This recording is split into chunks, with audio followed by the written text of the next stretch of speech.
It's funny how very often we're thinking the same things. It's download. Why are you writing these notes? Well, because It's there. it's download. This is running anytime you want to read it for me. All right. Well, yeah, this is just what we were talking about. Because, like I said, I studied this, I studied that, I studied revival intensely. You know, it's fascinated me. And I was looking for it, and I found out that the main thing about revival was to not need it.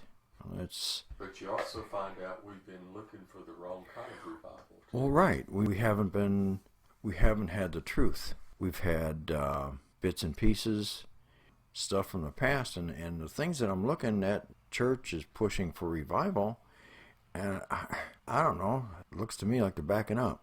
Well, they are. It's not that they're not. Stance and let's run that play again. Yeah, it's not that they're not earnest in what they're doing, believe what they're doing, but it's. What is the saying? We're looking at the same results, aren't we? Yeah, and where do we go from here? Start asking ourselves this question: why do we need revive so often? And I don't mean, we can't expect me to live like Jesus. No, I'm not expecting you to live like Jesus did 2,000 years ago. I'm expecting you to live like he would today. Big difference. Don't be an asshole. There it is. It's that simple. Just don't, Just don't. Just don't. If things will be much better for everybody involved. Yeah, I agree. Well, okay. I'm going to shut up for a minute. But Well, some of that will make the video. Well, I think it all ought to, because we need to quit pussyfooting around with people. Just put it out there. For way too many of us, the promise of Jesus' teachings has slipped away. And I think it's because they're tangled up in outdated religious doctrines. Many have dismissed religion because they find the doctrines impossible to accept, much less to follow. But what if I told you the most important sayings and the key teachings of Jesus? They're not found in the Gospels. They are not found in the canonized Bible. But they are part of the 52 Gnostic texts discovered at Nag Hammadi, Egypt, in 1945. Yeah, this discovery represents some of the earliest, meaning oldest surviving Christian teachings that ever found. Ever found. In fact, you already know our stance on... Yeah, you already know. We've already told you what's the oldest and all that stuff. And not just that, but if the teachings of the canonized Bible say that if all the things that he said or did were written down, and here we find more, and people try to exclude it, which we are not any longer, so let's get on with it. In fact, one of them, the Gospel Thomas, may predate all four of the New Testament Gospels. The point I'm making with these Gnostic texts is the notion that Jesus was not giving us the answers we seek, but he was telling us to look within ourselves. It seems that Jesus wants us to use our own self-knowledge and our own insights. To give you an example, here's several verses from the various Gnostic texts that resonate this idea. He who has known himself has already achieved knowledge about the depth of all. That which you have will save you, if you bring it forth from yourselves. And those who have come to know themselves will enjoy their possessions.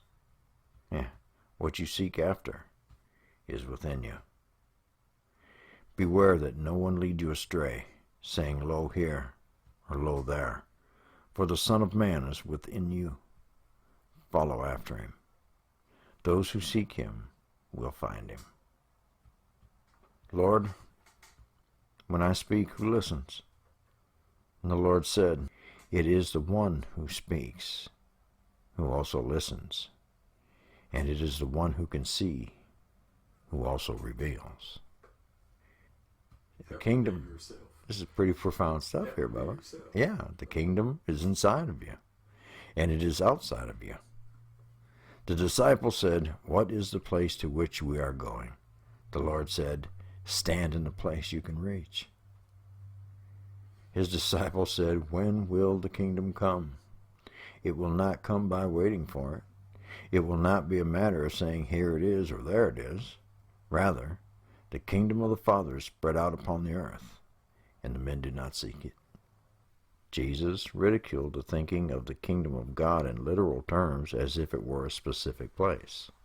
He said the kingdom cannot be found in the sky or in the afterlife, but is a state of self-discovery. Now anyone can find it now, while here on earth, through internal transformation. Thomas expands on the notion, saying the kingdom is inside of you, and it is outside of you. When you come to know yourselves, then you will be known, and you will realize that you are the Son of the living Father. Jesus offers a realm of heaven that we can discover within us right here, right now, before death. No matter how difficult our lives may be, we can bring the peace of the kingdom into our hearts in the present moment. All you have to do is talk to yourself purely and truly without any fake facade, and you'll get the process started. First thing to do is accept that you are a human being and may not be calm at times. Know there'll be anger and pain. There will also be joy and sorrow. Be willing to accept that all of it is just you, and it makes you who you are. And the second thing is confide in yourself, frankly, with no lies, no candy coating.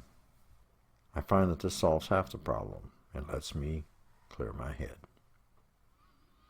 Third thing, take the time to get to know yourself. Getting to know yourself better on the inside helps you to find peace within, rather than looking for external means for it. I wouldn't claim to have found that peace if I hadn't realized that over time that it is attainable. Just learn the art of forgiving and letting go. Try to make someone happy. Make someone smile. And most importantly, smile yourself. Just smile. Make them wonder what you're up to. And don't hold grudges. They simply slowly kill you from the inside. It's truth. Always have goals and dreams. Always work towards them. Lastly, never quit. There's peace in there. Seek it. Find hope. Hope's a powerful thing. Seek it. Seek it. It'll bring you